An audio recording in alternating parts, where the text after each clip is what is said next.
Hello everyone, welcome to another lecture of chemistry. आज हम chemistry में अपने टारगेट 2021 को आगे प्रोसीड करेंगे और इस प्रोसीजर में हम लोग एल्किल हैलाइड वाले चैप्टर को पढ़ रहे थे। ये एल्किल हैलाइड चैप्टर का सेकंड लेक्चर है और आज के इस लेक्चर में हम एल्किल हैलाइड के आइसोमेरिज्म को कवर अप करेंगे।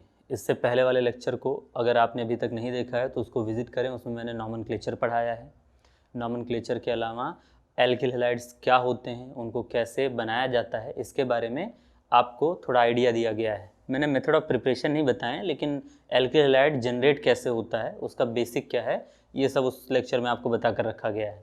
तो आज के इस चैप्टर में हम लोग आइसोमेरिज्म पढ़ेंगे, ठीक है ना, कि आपके एल्किल हैलाइड में किस टाइप के आइसोमेरिज्म पाए जाते हैं। ठीक, तो आइसोमेरिज्म क्या होता है, देखिए एल्किल हैलाइड अगर हम छोड़ दें, हम सिर्फ आइसोमेरिज्म की बात कर लें तो क्लास 11th का ये टॉपिक है, आपने सभी ने पढ़ रखा होगा। हम यहाँ बस फटाफट एक ओवरव्यू ले लेंगे ताकि हमें आइडिया रहे कि इस चैप्टर में आइसोमेरिज्म किस किस टाइप के पाए जा सकते हैं। आइसोमेरिज्म बहुत इंपॉर्टेंट चीज़ है क्या? हाँ बिल्कुल, क्योंकि ये किसी भी ऑर्गेनिक कंपाउंड के रिएक्टिविटी को क्या करता है, इफेक्ट करता है। तो आइसोमेरिज्म का एक थोड़ा आइडिया हमारे पास होना ज़रूरी है कि किसी भी कंपाउंड के पास, किसी भी ऑर्गेनिक कंपाउंड के पास आइसोमेरिज्म किस किस टाइप के पाए जाते हैं। जरा हम लोग समझने की कोशिश कर लेते हैं कि आइसोमेरिज्म क्या होते हैं। देखिए सबसे पहली चीज़ आप समझिएगा, इफ टू और more than two organic compounds have same molecular formula but different structural forms are known as isomers of each other, and this property is known as isomerism। ठीक, तो कहने का मतलब ये है कि ऑर्गेनिक में दो या दो से ज़्यादा ऐसे ऑर्गेनिक कंपाउंड्स जिनका मॉलिक्यूलर फार्मूला तो सेम हो लेकिन स्ट्रक्चरली वो थोड़े डिफरेंट हों। स्ट्रक्चरली डिफरेंट होने का मतलब हो सकता है कि उनकी पोजीशनिंग अलग अलग हो, ब्रांचिंग अलग अलग हो, उनमें फंक्शनल ग्रुप्स अलग अलग हों, उनमें एटम्स के पोजीशन अलग अलग हों, लेकिन मॉलिक्यूलर फार्मूला सेम होगा। ठीक है ना, ये बात आपको ज़रूर ध्यान रखनी है कि आइसोमेरिज्म में सबसे बड़ी शर्त होती है मॉलिक्यूलर फार्मूला का सेम होना, है ना। एक एग्जाम्पल से हम आइसोमेरिज्म को समझने की कोशिश करते हैं फटाफट, ठीक है ना। क्लास 11th के इस टॉपिक को आप अगर नहीं पढ़े हैं तो इस चैप्टर में जितना भी आपको काम लगना है मैं आपको जल्द से जल्द बताने की कोशिश कर रहा हूँ ताकि हम अपने टॉपिक्स को जल्दी से जल्दी कवर कर पाएँ, है ना। आप अगर इसको डिटेल में थोड़ा पढ़ना चाहते हैं तो क्लास 11th वाले लेक्चर्स को विजिट करिएगा। धीरे धीरे कर मैं सारे लेक्चर्स डालता रहूँगा, वहाँ इसको डिटेल में एक्सप्लेन करेंगे कि कैसे आइसोमेरिज्म आप समझ पाएंगे अच्छी तरीके से, है ना। ठीक, तो यहाँ पर हम एक एग्जांपल सिंपल सा लेते हैं जिससे समझने की कोशिश करते हैं। जैसे मान लीजिए कि मेरे पास एक कंपाउंड है जिसका नाम है C2H5OH, इसका नाम है एथिल अल्कोहल। ठीक, अभी आप नाम पर मत जाएं, हम जो समझना चाहते हैं उसको समझने की कोशिश करिए। और दूसरा एक कंपाउंड है CH3OCH3 और इसका नाम है डाईमेथिल ईथर। आप यहाँ पर देखिए, सबसे पहले इनका मॉलिक्यूलर फार्मूला निकाल लीजिए। देखिए मॉलिक्यूलर फार्मूला क्या होता है, जितने भी एक जैसे एटम्स हो उनको एक साथ लिख लो। तो देखो यहाँ कार्बन 2 बार है, हाइड्रोजन 5 और 1 6 बार है, एक जैसों को एक साथ। ऑक्सीजन क्या है, 1 बार है, यानी कि इसका मॉलिक्यूलर फार्मूला क्या है, C2H6O आया। इसका मॉलिक्यूलर फार्मूला 1 और 2 कार्बन इसके अंदर, C2, 3 और 3 6 हाइड्रोजन और 1 क्या आपका ऑक्सीजन, यानी कि C2H6O। आप साफ देख सकते हैं कि दोनों का मॉलिक्यूलर फार्मूला क्या है, सेम है। लेकिन अगर आप देख पा रहे हो तो स्ट्रक्चरली दोनों एक दूसरे से डिफरेंट हैं। इसमें एक ऑक्सीजन के दोनों तरफ 2 एल्किल ग्रुप प्रेजेंट हैं। ये आप अभी एल्किल ग्रुप पिछले लेक्चर में या उससे पिछले लेक्चर्स में नहीं पढ़े हैं तो उनको जाकर रिवाइज करिए। एल्किल ग्रुप्स यहाँ पर लगे हुए हैं CH3 और CH3, और इस ऑक्सीजन के दोनों तरफ आपको कार्बन के चेन दिख रहे हैं, जबकि यहाँ पर ऑक्सीजन के एक तरफ दोनों कार्बन प्रेजेंट हैं और एक तरफ सिर्फ क्या प्रेजेंट है, हाइड्रोजन प्रेजेंट है, तो दोनों एक दूसरे से स्ट्रक्चरली क्या है, डिफरेंट है।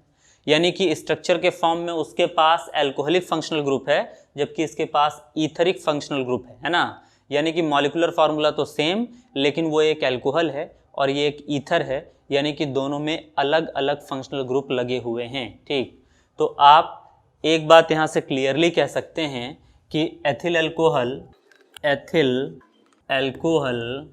And dimethyl ether have same molecular formula of C2H6O but have different functional groups, है ना। लेकिन दोनों में फंक्शनल ग्रुप्स क्या हैं, डिफरेंट हैं। एक में एल्कोहलिक फंक्शनल ग्रुप लगा है OH और एक में ईथरिक फंक्शनल ग्रुप लगा है ROR। ठीक, different functional groups, so they are functional isomers of each other, and this property is known as functional isomerism। ठीक, और इनके इस प्रॉपर्टी को क्या कहा जाएगा, फंक्शनल आइसोमेरिज्म कहा जाएगा। तो आइसोमेरिज्म का सिंपल सा एक फॉर्म आपको याद रखना है, मॉलिक्यूलर फार्मूला सेम होगा लेकिन स्ट्रक्चरली वो किसी ना किसी तरीके से एक दूसरे से डिफरेंट होंगे। ठीक, तो आपको यहाँ पर फंक्शनल आइसोमेरिज्म के इस एग्जांपल से आइसोमेरिज्म के फिनोमेना को समझना है। इस चैप्टर में हमें किस टाइप के आइसोमेरिज्म देखने को मिलेंगे, तो देखो आइसोमेरिज्म का जो क्लासिफिकेशन होता है वो बहुत सारे होते हैं। ठीक भाई, चेन आइसोमेरिज्म होता है, पोजीशन होता है, रिंग चेन आइसोमेरिज्म होता है, फंक्शनल ग्रुप आइसोमेरिज्म होता है, टॉटोमेरिज्म होता है, और उसके साथ साथ आपको मेटामेरिज्म जैसे आइसोमेरिज्म देखने को मिलेंगे, ज्योमेट्रिकल आइसोमेरिज्म देखने को मिलेगा, ऑप्टिकल आइसोमेरिज्म देखने को मिलेगा। लेकिन इस चैप्टर में जो आप एल्किल हैलाइड देख रहे हैं, यहाँ आपको किस टाइप का आइसोमेरिज्म देखने को मिलना है, तो आप जरा ये समझ लीजिएगा।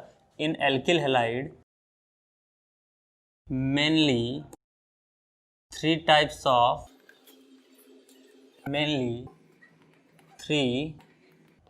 of isomerism is formed। तो देखो, पहला इसमें जो मेन आइसोमेरिज्म पाया जाता है वो क्या है, वो है चेन आइसोमेरिज्म। आपको एल्किल हैलाइड वाले चैप्टर में एक तो चेन आइसोमेरिज्म देखने को मिल जाएगा, दूसरा आपको मिल जाएगा पोजीशन आइसोमेरिज्म, और तीसरा आपको मिल जाएगा ऑप्टिकल आइसोमेरिज्म।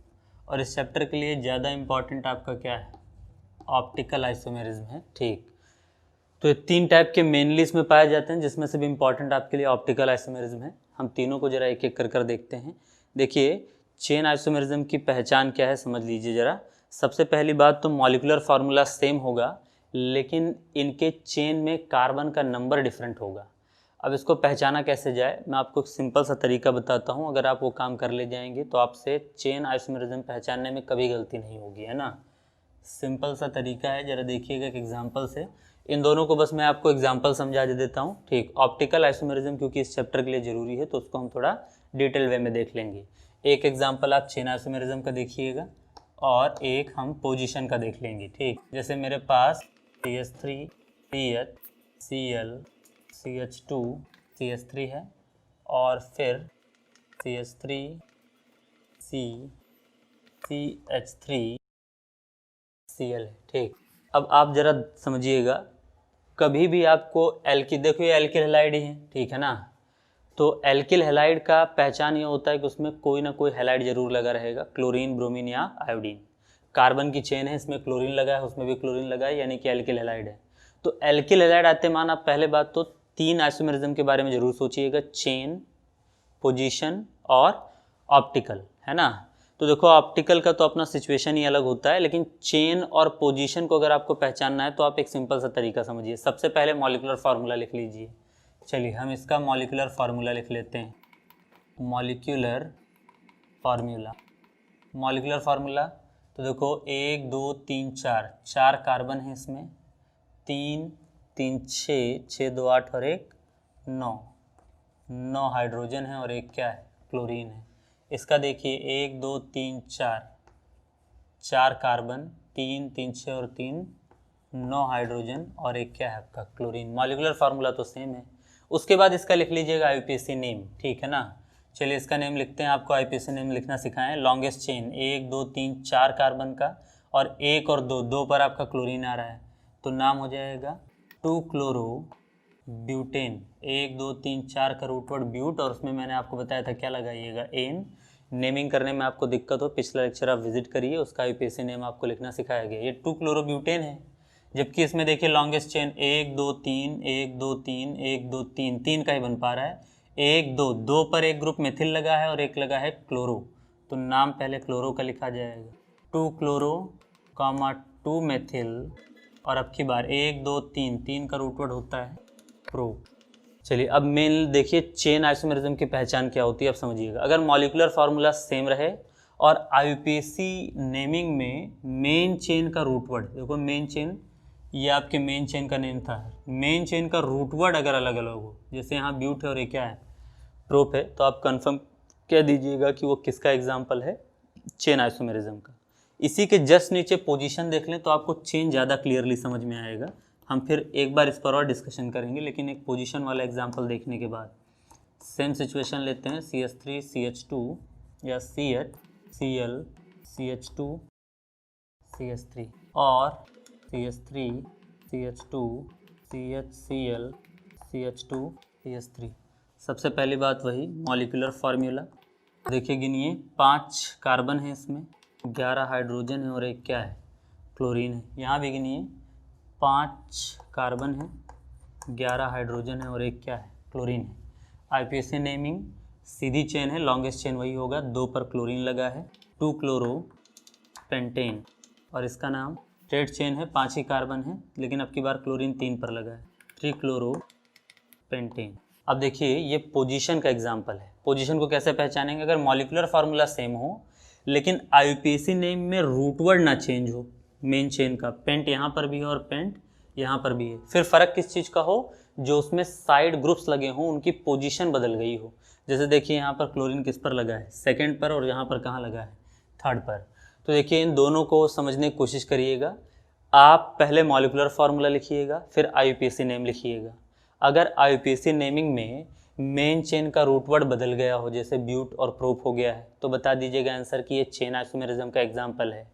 अगर रूट वर्ड ना बदले लेकिन साइड चेन के पोजीशन लोकेंट्स बदल गए हों, 2 3 2 4 ऐसे कर कर चेंज हो गए हों, तो उसको बताइएगा पोजीशन आइसोमेरिज्म का एग्जाम्पल। ये इन 2 एग्जाम्पल से इसको क्लियरली समझ लीजिए। अगर आपको एल्किल हैलाइड दिखा और आपसे पूछ रहा है कि बताइए इसमें किस टाइप का आइसोमेरिज्म पाया जा सकता है, तो आप हमेशा चेन आइसोमेरिज्म और पोजीशन आइसोमेरिज्म के बारे में ज़रूर सोचिएगा। ऑप्टिकल की कंडीशंस क्या हैं उसके बारे में तो हम बाद में डिस्कशन करेंगे, लेकिन आप सबसे पहले क्या करेंगे, उन दोनों को क्या लिखिएगा, उन दोनों का मॉलिक्यूलर फार्मूला लिखिएगा। मॉलिक्यूलर फार्मूला लिखने के बाद उनका आईयूपीएसी नेम लिख लीजिएगा। अगर आईयूपीएसी नेम में आपको मेन चेन का रूट वर्ड जो है वो बदलता हुआ दिख जाए तो बता दीजिएगा वो चेन आइसोमेरिज्म है। अगर मेन चेन का रूट वर्ड ना बदले लेकिन लोकेशन बदल जाए साइड ग्रुप का, तो बता दीजिएगा वो पोजीशन आइसोमेरिज्म का है। पोजीशन में फ़र्क आ जा रहा है, ठीक। चेन में फ़र्क आ जाए यानी कि चेन छोटी बड़ी हो जाए, यहाँ भाई ब्यूट 4 कार्बन का चेन था, वहाँ 3 ही कार्बन का चेन बचा, चेन छोटी बड़ी हो तो चेन आइसोमेरिज्म, पोजीशन यहाँ वहाँ हो तो पोजीशन आइसोमेरिज्म। तो ये क्लियरली आपको 2 एग्जांपल से इसको समझ लेना है। हम लोग अब मेन फोकस करते हैं अपने ऑप्टिकल आइसोमेरिज्म पर, ठीक है ना। तो यहाँ पर ऑप्टिकल आइसोमेरिज्म क्या होता है ज़रा समझने की कोशिश करिए। इसको ज़रा आप नोट कर लीजिए इस एग्जाम्पल को, तो हम लोग आगे बढ़ें ऑप्टिकल आइसोमेरिज्म पर, ठीक। Optical isomerism in alkyl halides, ठीक। तो एल्किल हैलाइड्स में ऑप्टिकल आइसोमेरिज्म, ठीक। सबसे पहली बात ज़रा समझिए कि ऑप्टिकल आइसोमेरिज्म कब आएगा और कब नहीं आएगा, ठीक। तो पहले तो हम कंडीशन समझ लेते हैं कि ऑप्टिकल आइसोमेरिज्म कब आप सोच सकते हैं और कब नहीं, ठीक। तो एक बात समझिए, सबसे पहला कंडीशन यहाँ आपको समझना है, क्योंकि देखो ऑप्टिकल आइसोमेरिज्म हम यहाँ बहुत डीप में नहीं जानना चाहते हैं। इस चैप्टर में हमें जितने का यूज़ करना है बस उतना पढ़ने की कोशिश कर रहे हैं, क्योंकि क्लास 11th का लेक्चर नहीं है ना। हमें बस इस चैप्टर में जितने का काम है हम उतना कर लें, क्योंकि हम सभी 11th में उतना बहुत ज़्यादा फोकस होकर पढ़ाई करते नहीं हैं, तो यहाँ पर भी हम फिर अगर उतने डीप में जाने लगेंगे तो फिर लेक्चर बहुत लेंदी होने लगेगा। तो इससे बढ़िया जितने का काम है हम उस पर सीधा सीधा फोकस हो लें। हम सबसे पहले कंडीशन समझ लेते हैं। सबसे पहली चीज़ आपको यहाँ समझना है, it is only found in those alkyl halides which have at least one chiral carbon। तो कह रहा है कि it is only found in those alkyl halides which have at least one chiral carbon. अब ये कायरल कार्बन का मुद्दा क्या है तो ज़रा समझिएगा। कायरल कार्बन एक ऐसा कार्बन होता है जिसकी चारों वैलेंसीज अलग अलग ग्रुप से भरी जाएँ। मतलब एक कार्बन है, यहाँ पर आपने ए नाम का ग्रुप लगा दिया तो इसकी दूसरी वैलेंसी बी नाम के ग्रुप से भरी है, तीसरी वैलेंसी देखिए सी आपको कंफ्यूज कर सकता है, तो ए बी और ई और यहाँ पर हम लिख देते हैं एफ। मतलब इसकी चारों वैलेंसीज अलग अलग ग्रुप से भरी हुई हैं चाहिए। जैसे एक एग्जांपल से समझिएगा, मान लीजिए कि मेरे पास है CH3 CH Cl C2H5। अब ज़रा देखिए, एक कार्बन है ये मिडल वाला, ये कार्बन है, इस कार्बन से इस तरफ क्या लगा है, एक CH3 लगा है, इससे एक क्या लगा हुआ है H, और क्या लगा है एक Cl, और फिर आगे क्या है कार्बन का और कंपाउंड C2H5। अब अगर आप इस कार्बन को देखें, ये एक एल्किल हैलाइड है क्योंकि इसमें क्या प्रेजेंट है, क्लोरीन। हैलाइड का मेंबर होगा क्योंकि क्लोरीन एक हैलोजन होता है, ठीक। तो ज़रा देखिए इस कार्बन पर आप ध्यान दीजिए, तो इस कार्बन के साथ एक ये मेथिल ग्रुप जुड़ा हुआ है। कौन सा ग्रुप जुड़ा है, ये मेथिल। ये कौन सा ग्रुप है, एथिल। ये कौन सा ग्रुप है, क्लोराइड, या इसको आप कह सकते हैं क्लोरो। ये कौन सा ग्रुप है, तो ये है आपका हाइड्रोजन, ठीक। अब आप देख सकते हैं कि इस कार्बन की चारों वैलेंसी अलग अलग कार्बन से या अलग अलग ग्रुप से क्या की गई है, फिल की गई है। तो ऐसे कार्बन को हम लोग एस्ट्रिक के सिंबल से दिखाया करेंगे, या स्टार कह सकते हैं आप इसको, ये एक सिंबल से दिखा देंगे। और इस कार्बन को हम लोग क्या कहेंगे, कायरल कार्बन कहेंगे, ठीक। क्या कहेंगे, कायरल कार्बन कहेंगे, ठीक। अब ऑप्टिकल आइसोमेरिज्म दिखाने के लिए कम से कम एक कायरल कार्बन तो होना ही चाहिए, ठीक है ना। जब तक एक कायरल कार्बन नहीं होगा, 2 हो जाएं 3 हो जाएं बात ठीक है, लेकिन कम से कम एक तो चाहिए ही चाहिए। अगर एक भी कायरल कार्बन नहीं हुआ तो आप ऑप्टिकल आइसोमेरिज्म के बारे में मत सोचिएगा उसमें, है ना, ठीक। जब तक कायरल कार्बन्स नहीं होंगे तब तक आपको ऑप्टिकल आइसोमेरिज्म देखने को नहीं मिलने वाला है। ये आपका पहला पॉइंट आपको क्लियर कर लेना है। यानी कि आप अगर ऑप्टिकल आइसोमेरिज्म के बारे में सोच रहे हैं तो आप सबसे पहले किस पॉइंट पर स्ट्राइक करिएगा कि क्या उस कंपाउंड के पास कायरल कार्बन है या नहीं है। अगर कायरल कार्बन है तब तो आगे वाले स्टेप्स पर प्रोसीड करिए, और अगर नहीं है तो फिर आगे बढ़ने की कोई ज़रूरत नहीं है, ठीक। ये बात क्लियर रहेगी आपको। चलिए इसके बाद हम लोग अगले स्टेप पर बढ़ते हैं। अगला स्टेप आपको क्या समझ कर रखना है, देखिए फिर देखिए कायरल कार्बन पाने के बाद सेकेंड फॉर्म, अगर उसके पास कायरल कार्बन है, if it have chiral carbon then this type of organic compounds are known as optical compound and have tendency to rotate plane polarized light either in clockwise, bracket में आप लिख लीजिएगा right, clockwise है, कई बार वो कहेंगे right direction में, है ना, क्लॉकवाइज और एंटी क्लॉकवाइज यानी कि लेफ्ट डायरेक्शन। तो देखो जिनके पास कायरल कार्बन पाया जाएगा उनके पास से पावर आ जाती है, टेंडेंसी आ जाती है कि वो लोग या तो लाइट को क्लॉकवाइज, या तो वो भी पोलराइज लाइट को या तो क्लॉकवाइज घुमा सकते हैं या तो एंटी क्लॉकवाइज, ठीक। चलिए पहली बात तो इसमें एक जो टर्म आया उसको क्लियर कर लिया जाए, ठीक है ना। रोटेट प्लेन पोलराइज्ड लाइट, है ना, ये प्लेन पोलराइज्ड लाइट का मतलब क्या होता है जरा समझिए, जब एक लाइट किसी भी मीडियम में आगे प्रोपेगेट करता है तो वो वाइब्रेशंस के फॉर्म में आगे बढ़ता है, ठीक। और उन वाइब्रेशंस का direction in all possible direction में होता है ना, ठीक। जैसे लाइट किसी एक स्पेसिफिक डायरेक्शन में तो चलता नहीं है ना, ये बल्ब जल रहा है, ठीक। तो जब जलेगा तो ये चारों तरफ फैलेगा, तो इसके वाइब्रेशंस भी चारों तरफ को फैलेंगे। मतलब अगर आप सामने से एक लाइट के रे को आते हुए देख रहे होंगे तो उसमें वाइब्रेशंस कैसे हो रहेंगे, जरा समझिए। एक पार्टिकल होगा तो वो ऐसे ऐसे वाइब्रेट कर रहा होगा, मतलब आप देखिए वो ऐसे ऐसे वाइब्रेट कर रहा होगा, वो ऐसे ऐसे भी वाइब्रेट कर रहा होगा, वो इस तरीके से भी वाइब्रेट कर रहा होगा, है ना, ठीक। और इस तरीके से वाइब्रेट करते करते करते करते वो आगे की तरफ बढ़ रहा होगा। मतलब उसके वाइब्रेशन का डायरेक्शन ऐसे ऐसे भी हो सकता है, ऐसे ऐसे भी हो सकता है, ऐसे ऐसे भी हो सकता है, किसी भी तरीके से हो सकता है। मतलब यहाँ पर देखिए, मान लीजिए कि आप एक लाइट रे को आते हुए देखते हैं, तो उस लाइट रे में हो सकता है कि आपको इधर की तरफ भी पोलराइज लाइट का वाइब्रेशन मिले, ऐसे भी मिल जाए वाइब्रेट करते हुए, ऐसे भी मिले, और ऐसे के तरफ भी उसके वाइब्रेशंस मिले, है ना। लेकिन अगर आप उसको एक ऑप्टिकल डिवाइस होता है जिसका नाम होता है निकोल प्रिज्म, है ना। निकोल प्रिज्म एक ऐसा ऑप्टिकल डिवाइस है जिससे निकलने के बाद उस लाइट रे के पास सिर्फ कोई एक ही वाइब्रेशन बच पाता है। तो मान लीजिए कि ये लाइट रे इससे पास हुआ, ये निकोल प्रिज्म है और इसमें सिर्फ ऐसे ही गैप बचे हुए हैं ना, ठीक। थोड़ा आप इमेजिन करिए कि आपके पास एक खिड़की हो जिसमें सिर्फ ऐसे ऐसे ऐसे ऐसे सिर्फ गैप हों, पतले पतले, है ना, ठीक। यानी कि आप सामने से एक विंडो देखें और उस विंडो में सिर्फ ऐसे ऐसे पतले पतले गैप, किसी सामान को बाहर निकालना चाहेंगे तो इसी गैप में से ही जो जा पाएंगे वही तो इस विंडो को पार कर पाएंगे। निकोल प्रिज्म भी ठीक ऐसे ही होता है। अब ये प्लेन, ये जो अनपोलराइज लाइट है जिसमें हर पॉसिबल डायरेक्शन के लाइट हैं, वो जब इस निकोल प्रिज्म पर गिरेगा, ऐसे वाले वाइब्रेशन भी गिरेंगे, ऐसे वाले भी गिरेंगे, ऐसे वाले भी गिरेंगे, ऐसे वाले भी गिरेंगे।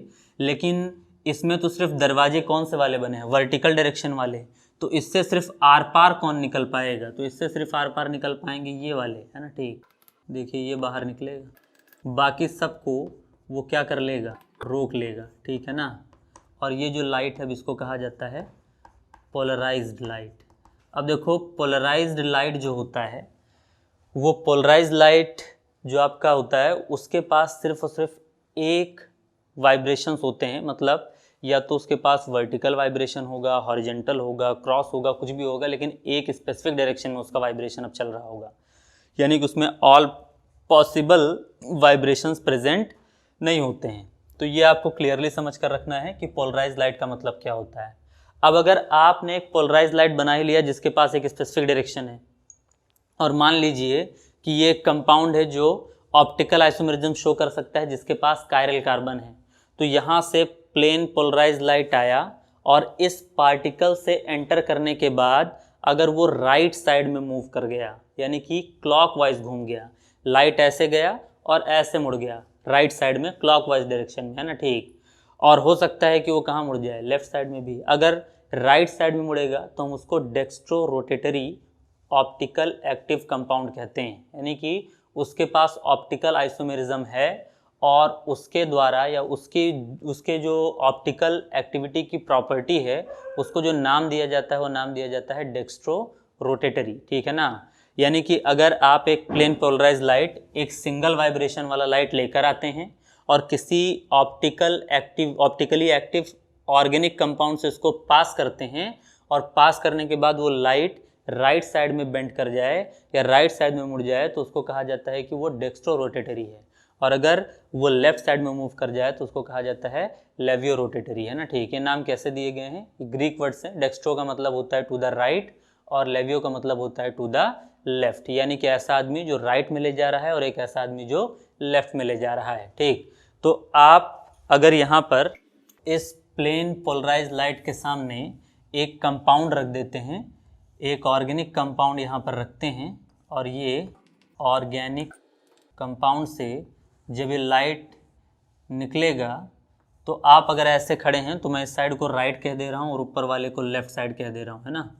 तो ये लाइट जो इसमें से जाने के बाद किस तरफ मुड़ गया, इसको जाना ऐसे चाहिए था, लेकिन ये कहाँ चला गया, ऐसे, और अब इसके वाइब्रेशंस ऐसे जा रहे हैं, है ना।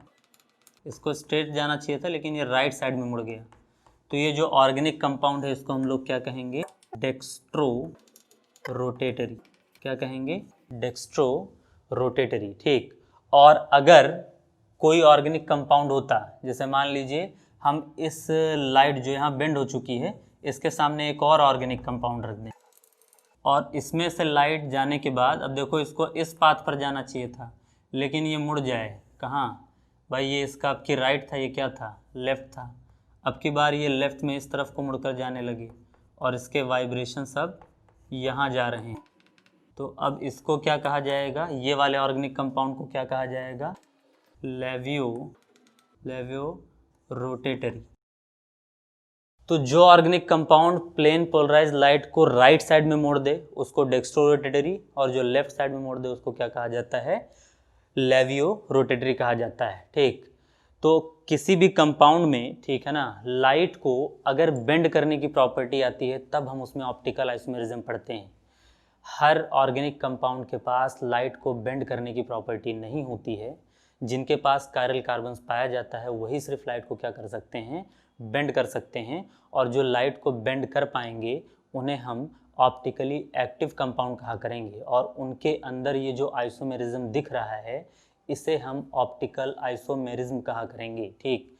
ये बात जरूर ध्यान रखिएगा कि ऑप्टिकल आइसोमेरिज्म चेक करने के आप क्या स्टेप्स बनाएंगे, ध्यान से सुनिएगा और इसी को आप हमेशा अप्लाई करिएगा। सबसे पहले आपको मॉलिक्यूलर फार्मूला चेक करना है, मॉलिक्यूलर फार्मूला सेम है तो सेकंड स्टेप क्या, उसमें कायरल कार्बन है, कायरल कार्बन अगर है तब हम ऑप्टिकल आइसोमेरिज्म के बारे में उसमें सोच सकते हैं, ठीक। तो दो टाइप के आपके ऑप्टिकल आइसोमेरिज्म आपको दिख जाएंगे, डेक्स्ट्रो रोटेटरी और आपका क्या, लेवियो रोटेटरी, ठीक। अब एक बात समझिए, जो डेक्स्ट्रो रोटेटरी होते हैं उनको प्लस फॉर्म कहा जाता है, मतलब उनके रोटेशन को ये माना जाता है कि वो पॉजिटिव डायरेक्शन में ले गए, क्लॉकवाइज डायरेक्शन में, है ना। और जो लेवियो रोटेटरी लोग होते हैं उनके रोटेशन को माइनस फॉर्म माना जाता है, मतलब अगर उन्होंने 2 डिग्री का रोटेशन किया तो उसको -2 डिग्री लिखेंगे। अगर इस डेक्स्ट्रो रोटेटरी वाले कंपाउंड ने राइट साइड में उसको 2 डिग्री घुमाया तो उसको +2 डिग्री लिखेंगे, ठीक। ये बात आपको ध्यान रखना है कि आपका जो डेक्स्ट्रो रोटेटरी होता है उसके रोटेशन को पॉजिटिव और लेवियो रोटेटरी के रोटेशन को क्या लिया जाता है, नेगेटिव, ठीक। तो इस डायग्राम के नीचे मैं इस बात को भी लिख देता हूँ, ठीक। The rotation of dextro is considered a positive and rotation of levo is considered as negative। चलिए तो अब एक बात समझने की कोशिश करिए कि इनके कौन कौन से एग्जाम्पल्स हो सकते हैं। चलिए हम लोग एक एग्जाम्पल देख लेते हैं, इन क्लॉकवाइज और एंटी क्लॉकवाइज डायरेक्शन। तो इसका स्क्रीनशॉट ले लीजिए ताकि हम लोग आगे बढ़ सकें, ठीक। चलिए इसको देखने के बाद हम लोग आगे की तरफ बढ़ते हैं, ठीक। एक एग्जांपल जैसे देखिएगा, लैक्टिक एसिड, है ना, CH3 CHOH COOH। तो देखिए OH और यहाँ पर COO या H रख दीजिए। चलिए देखिए ये इसके पास एक कायरल कार्बन है, क्योंकि ये वाले कार्बन के चारों वैलेंसी क्या हैं, अलग अलग ग्रुप से भरे गए हैं। अगर आप इसको एक मिरर के सामने रख दें तो इसका मिरर इमेज क्या बनेगा, ज़रा देखिए। यहाँ कार्बन है और ये H3 इधर चला आएगा मिरर में, है ना। H3 का इमेज पहले बनेगा तो H3C, देखो ये H पहले आ जाएगा, है ना, लेफ़्ट का राइट हो जाता है और राइट का लेफ़्ट, मिरर में जब आप देखते हैं तो H, और यहाँ पर ये सब राइट में चला आएगा HO और O, ठीक। यहाँ पर भी इसके पास क्या है, कायरल कार्बन है, ठीक। तो इसको आप अगर इसका डेक्स्ट्रो फॉर्म मान लें, ठीक, और इसको इसका क्या मान लें, लेवो फॉर्म, ठीक। तो देखिए इन दोनों का मॉलिक्यूलर फार्मूला सेम है, बस इसमें क्या फ़र्क है, तो इसमें फ़र्क है एटम्स के पोजीशन का, और इसी पोजीशन के बदलने की वजह से ही इनमें लाइट को अलग अलग डायरेक्शन में भेजने की क्या आती है, टेंडेंसी आती है। ये लाइट को टुवर्ड्स द राइट रोटेट करेगा, जबकि ये लाइट को टुवर्ड्स द लेफ्ट रोटेट करेगा, ठीक। और इस टेंडेंसी को हम लोग क्या कहते हैं, ऑप्टिकल आइसोमेरिज्म कहते हैं। तो सिंपली आपको समझ कर रखना है कि ऑप्टिकल आइसोमेरिज्म का एक सिंपल सा मीनिंग है लाइट को रोटेट कर पाने की पावर, ठीक है ना। यानी कि अपने अंदर से अगर कोई चीज़ गुजरे तो उसको किस डायरेक्शन में रोटेट किया जाए, इस चीज़ को आप क्या कहते हैं, ऑप्टिकल आइसोमेरिज्म कहते हैं। हमें इस चैप्टर में इसका थोड़ा काम लगेगा, आगे चलकर आपको बताएंगे कहाँ काम लगेगा। इतनी चीज़ को आप अच्छे से रिवाइज़ करिएगा। अगले लेक्चर में हम लोग एल्किल हैलाइड के मेथड ऑफ प्रिपरेशन पढ़ेंगे, यानी कि उनको प्रिपेयर कैसे किया जाता है, ठीक। बाकी का अगले लेक्चर में।